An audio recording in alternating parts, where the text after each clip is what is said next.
Hello guys, and welcome to a new Steel Division video today by me, Vulcan. Today I have for you the updated battlegroup overview for the 6th Airborne. Now the 6th Airborne has changed quite a lot since it was added to the game in the beta, and there's obviously going to be a lot I'm going to talk about, but there's also a lot that I've changed in terms of my last battlegroup overview video as well, in my own composition of forces. So not only are there balance changes, but my own changes, and we're going to go through all of them throughout this video. So let's start off by having a look at the Recon. The Recon hasn't really changed too much in terms of my choices. I am still bringing in Airborne Scouts, 2 cards of it, Pathfinders, but I've now replaced the Staghounds that I had, the Staghound Recons, with Airborne Snipers. I feel like this composition of Recon in this division is really strong. You don't tend to run out of them, and it will suit you for the majority of the game. Also, the other thing to sort of bear in mind is that these Pathfinders are probably one of the most versatile Recon units in the game. They are really efficient at close range, 11 HE. They have 2 smoke grenades to allow them to get into that range, and also use that AT weapon, which is again 100 meter range. 6th Airborne, they play around the close range engagements a lot, so make sure you use your smoke efficiently and get as close as you need to be to pack a punch as the 6th Airborne. Airborne Scouts are also pretty decent at close range, although you have to be a little bit concerned with their strength. Then you have the Airborne Snipers.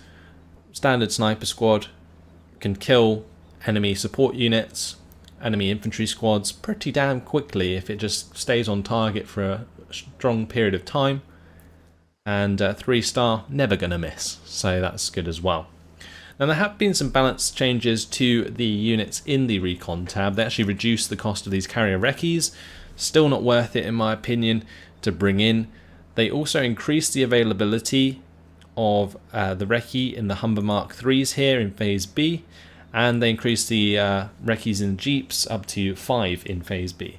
So in terms of overall availability, there's a lot more you can get from the Recon tab in the 6th Airborne, but the fact that their combat recon is so damn good, I think it's just worth bringing every time over anything else.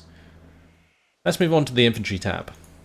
So the Infantry tab, again, hasn't really changed too much. The main thing that you're going to be seeing here is that I've removed the Airborne Vicars from my divisions, and I just feel like the Airborne Vicars, they need like a HE buff or something, because they are just so damn lackluster for their 600 meter range. Like if you compare them to like an MG34, which has like 8 HE I think at 800 meter range, they just don't compare. Yes, they're a little bit cheaper, but at the end of the day, you just end up having other infantry squads that can do the same job. So in this case, I just use Brain Group for my longer range engagements, and then the Airborne Paras again for those 100 meter range engagements. Airborne Para is pretty much unparalleled in close quarters combat, apart from maybe some units you can get from the 1st SSB these days, but 14 HE at close range. Use smoke with them from mortars or maybe your Pathfinders if they're nearby, and allow them to get as close as they need to be to do the damage. Then of course I have a squad of Airborne Leader in Phase A. Phase A command, always very important for infantry. And then moving into Phase B, I have a unit of Assault Pioneers and 2 cards of these Air Landing, which have the 1-star veterancy. So yeah, basically what's happened is the Vickers HMGs have been replaced by another squad of Bren Group and another squad of Assault Pioneers. The actual overall availability in this division has gone up a ton because of that, in terms of how I build it, and I just find it a lot better throughout the game to allow me to, like, basically, yeah, it kind of gives me a lot more staying power throughout the game because I have a lot more infantry to use. So that's very beneficial. Vickers just so underwhelming at the moment. I haven't really found much use in them. They are fantastic if they're in an already in place position and an infantry squad runs up to them pretty close, because they can do a lot of damage in that situation. But it's quite a niche situation that doesn't occur very often. So having the other infantry squads that are a lot more versatile, in my opinion, is just, yeah, way more beneficial. So let's move on to the tank tab. Now the tank tab for me has changed quite a lot in terms of what I used to bring. I used to bring a card of the Command Tetrarchs, the Tetrarch Little Johns, the Cromwells in Phase B, and also the Challengers in Phase C.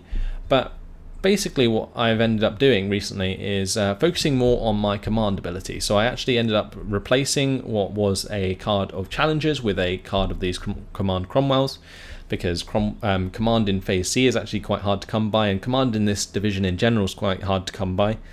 But we also have the Command Tetrarchs in Phase A.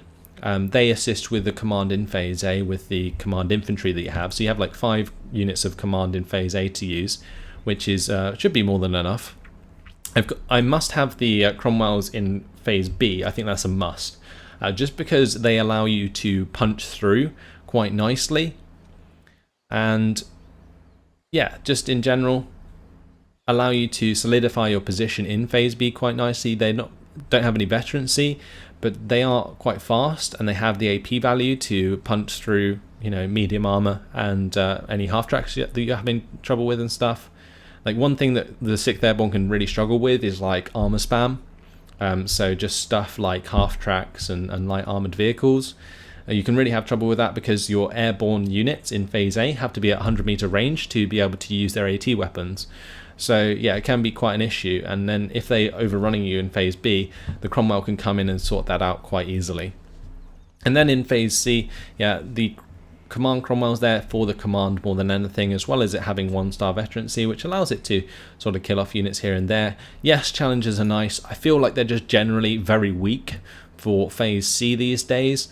People know that they are, and they do tend to get caught out quite easily by enemy AT guns, enemy like other units, you know, like just anything like a Panther can just pop this from a distance, no problemo.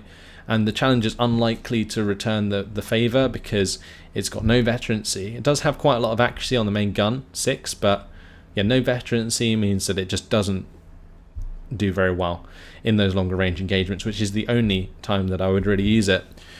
So yeah, you're going to be playing around getting your units up close and personal in this division. That's just how I like to play it. So moving on to the support tab. In the support tab, again, things have changed quite a lot. You can see since I've removed 2 cards of tanks in the tank tab, I've actually made up for that by adding 2 cards of tanks in the support tab. So now I have the Cromwell 6 in Phase B and the Cromwell 6s in Phase C, which come with that 13 HE power, 1200 meter range gun. These are more used at closer range than the 1200 meter range in the 6th Airborne division, just because they have such high firepower and that they can put down onto enemy infantry squads, and you can really take advantage of that. Now, the flamethrowers have been reduced in price from 25 to 20, but if you compare them to the 2-star Canadian flamethrowers you can get, which are 10 points apiece, these are just completely overpriced. Otherwise I'd probably bring in a card of them. But what I'm going to be doing for Phase A is the Jeep Supply and the Tetrarch CSs.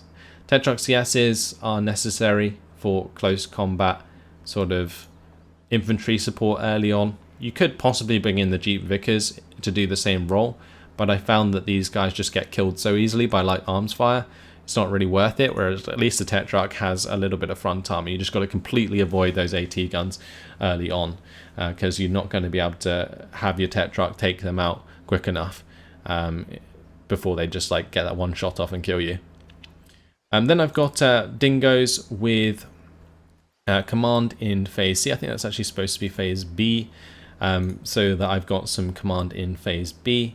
I think I was just messing around with the division before the video, so yeah, that's supposed to be in Phase B to give me the command there. So now if we look at overall command, we've got 5 in Phase A, 2 in Phase B, and 2 in Phase C, which I think, again, it should be more than enough to carry you through the game. And then following those, you just got the Cromwells. Now the other things that you can bring in is obviously more Cromwell availability in like B and C. You could swap out the card of Cromwell 6s in Phase C for another one in Phase B if you find that you're using them a lot. But otherwise not too many other choices that I think are viable. Let's move on to the anti-tank tab. Okay, so in the anti-tank tab, there has been quite an increase in decent units available.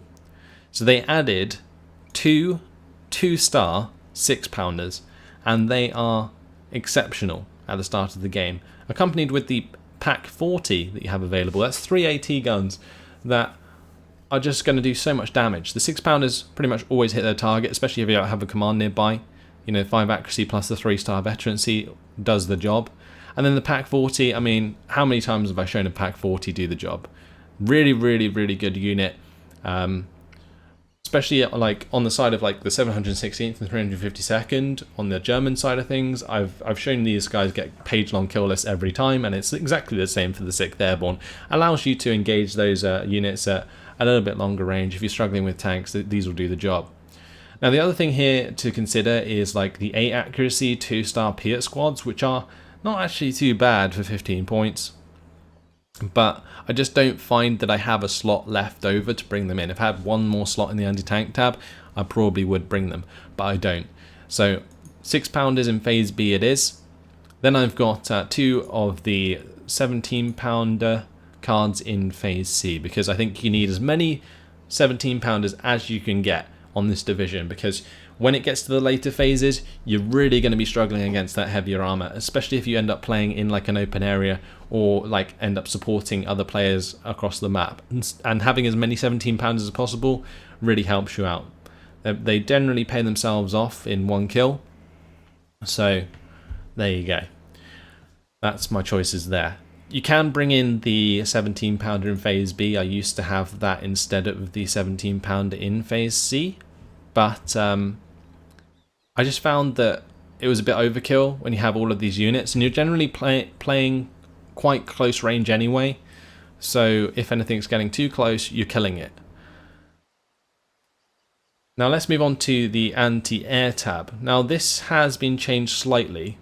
They increased the price of the Tripolstons from 70 to 80 across the board with the allies, and that kind of made me get put off bringing in so many of them. So I actually ended up bringing in a card of the normal Polstons, 2-star ones in Phase A, not only for fire support, but also just to sort of get those pesky recon planes out of the sky and any fighters that might fly overhead. You can take a normal Tripolston in Phase A for the extra HE, but I mean 2 normal Polstons is 14 HE, 1 Tripolston is 12 HE. So you're actually getting more HE from having 2 Polstons than 1, which is why you're much more better off getting these, and they're much more likely to hit as well because they have the extra experience.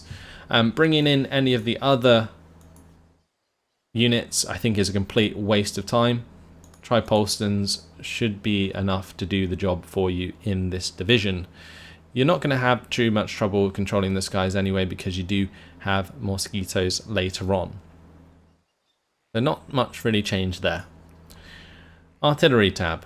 Now this is pretty much the same as I had it before. I have the 3-inch mortars in Phase A. I have both cards of the Willys OP, the one in Phase A and the one in Phase C, which gives you access to the 381mm off map, which is really, really damn strong.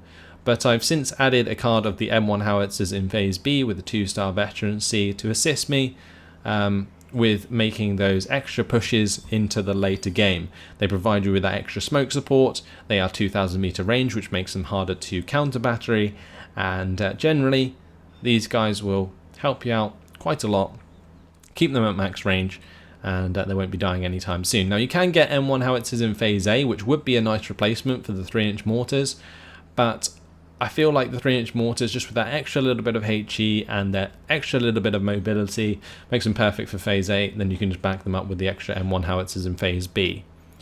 Other choices include like 4.2-inch mortars with extra HE but less range. I think you're pretty safe with using the M1 howitzers. 2-inch carriers are useless. 203mm off map. Why would you bring that instead of 381mm off map? And that's pretty much all of that justified. So pretty strong in the artillery tab. If we move on to the air tab, this has changed quite significantly. I basically removed one of the cards that I had in this tab to add stuff elsewhere. The other thing is they've removed one of the cards of availability for the Mosquito Pathfinders, so you can only get one of them now. Those napalm planes are just so damn deadly, like 4 12 HE value napalm bombs They allow you to do those nasty napalm strikes at the start of the game, as well as just continue to napalm tree lines throughout the rest of the game, and they don't even get shot down that easily. But keep it alive because it's such a good asset to have on your side. Moving into Phase B, I do have the Tempest available, and the reason I don't have any other planes in Phase A is because I'm going to be spending all of my cash on a Mosquito Pathfinder, if anything at all, because Mosquito Pathfinder can not only act as like a bomber, but also an interceptor, and you've always got to keep that in mind. The Tempests as fighters are pretty damn good in Phase B, and you can get the 1-star. You can also get the 2-star ones, but just more availability for less slots used. In my case is better here because I want the activation slots elsewhere in the division. Then I've got a card of the Typhoon Bombers. Again, these are fantastic. I say this all the time. Like, these two 15 HE power bombs are just good for pinning down and possibly killing AT guns. And that's what they're primarily used for. If your enemy has AA, however, you're not going to be getting too far with a Typhoon because it doesn't take too much to actually pin it down and force it to fall back. Then in Phase C, I have 2 cards of the Mosquitoes with the 15 HE power bombs again, 4 of each. And basically I'm waiting for Phase C for these because you're already spending a lot of points on planes in Phase B if you decide to bring them in. And therefore you want to wait till Phase C to actually bring in these Mosquitoes and get the larger payload, because the other Mosquitoes, the 200-point ones, have 6 10 HE power bombs, which definitely aren't as potent as the 15 HE power ones. Now you could potentially afford yourself a Mosquito in Phase B with 4 15 HE power bombs instead of a card of 2 in Phase C, like do this instead of having 2 or 4 Mosquitoes available in total. But I just generally like to have the extra availability for the spam. When you've kind of used up all your infantry, you want to have as much support elsewhere as you can. So with the 6th Airborne, generally what you end up doing is using your elite infantry. You want to keep the elite infantry alive for as long as possible, keep them on the map for as long as possible, and then support them in as many different ways as possible with either artillery, with your air force, with your support tab, like with the Cromwells, and just play around your infantry in every single way. And as long as that infantry stays alive and stays annoying for like the enemy for the entire game, then you're doing well as a 6th Airborne player. And that's pretty much it. That's my entire division. So just one more thing that I wanted to mention that I forgot to was the air landings in the infantry tab got reduced from 25 points to 20 points, which is a massive deal. So don't forget about that. That allows you to bring in like if you say 100 points, you know, you're bringing in now 5 units of air landing instead of 4 units of air landing, and that is a massive difference. So having that availability of air landing to actually bring in for a cheaper cost is very, very nice. Now I feel like the 6th Airborne can get burnt out very easily if you spam infantry too much, so be very careful of that. Like I said before, play around your infantry, keep your infantry alive as long as you can, and use everything else around it to allow them to do their work. So 100-meter range engagement is ideal for pretty much all of your infantry. So yeah, work around that, give them the smoke they need from the M1 howitzers, from the 3-inch mortars, from the Pathfinders, and yeah, you're good. So there you have it. That's the 6th Airborne Battle Group overview. Hopefully you guys have learned something from this. Hopefully you guys have enjoyed the video. Let me know what you guys think of my division, and of course share me your thoughts on your own. But in the meantime, that's all. Thanks for watching, and I'll see you in the next video. Goodbye.